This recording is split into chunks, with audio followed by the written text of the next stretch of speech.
Isa na naman puzzle mga kapalit ang ating bibigyan ng solusyon. Ito minsan na rin natin napanood siguro. Pero ibabalik ko lang dahil mayroon po nagbigay sa atin ng puzzle at kailangan naman natin sagutin. Mga boss, ipapaliwanag ko lang ang puzzle na ito. Unang titira ang pula papunta sa ibabaw. At ang itim naman mga kapalit papunta dito sa ibaba. Paano nga ba natin matatalo yung itim? Mga boss, kadama, at sa lahat na sumusubaybay sa ating channel, ganito lang natin matatalo yung itim. Napakaraming variation nito pero matatalo natin yan mga boss. Ang key move, tira tayo ng 116. Kakain yung itim mga boss. Dalawa. Sabay tira tayo dyan. Sabay tira tayo dyan. Dumama na boss ang itim. Sabay titira tayo doon.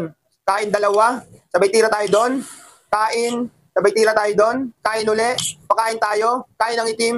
Kakain na tayo boss. Isa, dalawa, tatlo, apat, lima. Sa ganyan boss, kakain ng itim. Kain tayo pabante. Kain ng itim. Kain tayo ng dalawa. Ayan na mga boss. Patay ang dama. Tira siya doon. Kain tayo. Tira doon. Sasayangin. Ilag. Doon tayo. Tirang itim. Sasayangin, ilag, baba tayo. Sa ganyan boss, iskumulado, kahit saan tumira, talo na. Kung dyan, doon tayo, tumira doon tayo. Pag dyan boss, ayan na boss, nababoy na ang itim. Di na po nakatabla. Maraming salamat mga kadama.